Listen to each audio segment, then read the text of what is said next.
নমস্কার বন্ধুরা, চলে এলাম চুনো মাছের একটা চচ্চড়ি রেসিপি নিয়ে।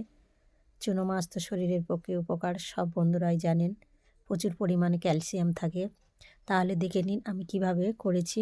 এখানে আমি চুনো মাছ নিয়েছি, আর চুনো মাছগুলোকে কেটে ধুয়ে আমি পরিষ্কার করে নিয়েছি।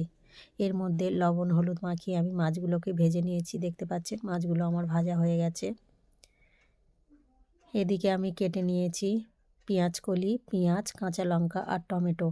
আমি দিয়ে দেবো তেলের মধ্যে, দিয়ে আমি একটু ভালো করে ভেজে নেব।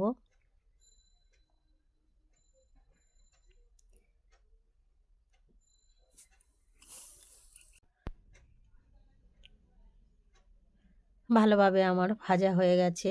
এর মধ্যে আমি দিয়ে দেবো স্বাদ মতো লবণ, দিয়ে দেবো হলুদ গুঁড়ো, লঙ্কা গুঁড়ো, জিরে আর ধনে বাটা 1 চামচ দিয়ে দিলাম। দিয়ে আবার আমি কষাতে থাকবো। ভালোভাবে আমি কষিয়ে নিয়েছি। দেখতে পাচ্ছেন টমেটোটা আমার গলে গিয়েছে। ভালোভাবে কষানো হয়ে গেলে এর মধ্যে আমি দিয়ে দেবো সামান্য পরিমাণ একটু জল। জলটা কিন্তু আমি বেশি দেবো না বন্ধুরা, অল্প করে একটু জল দেবো, কারণ এখানে কোনো সবজি আমি ব্যবহার করিনি। তাই আমি জলটা খুব অল্প দিলাম, যেহেতু মাছগুলো দিয়ে সিদ্ধ করার মতো। দিয়ে দেবো ভেজে রাখা চুনো মাছ, দিয়ে আমি মশলার সাথে ভালোভাবে মিশিয়ে নেব। মশলার সাথে মাছটা আমি ভালোভাবে মিশিয়ে নিয়েছি। যেহেতু মাছটা আমার ভাজা আছে, তাই এখানে আমার সিদ্ধ হতে বেশি সময় লাগবে না। এখানে আমি দিয়ে দেবো ধনেপাতা কুচি কিছুটা, দিয়ে আবার আমি ভালোভাবে মাছের সাথে মিশিয়ে নেব। দিয়ে আমি 2 মিনিটের জন্য ঢেকে রেখে দেবো।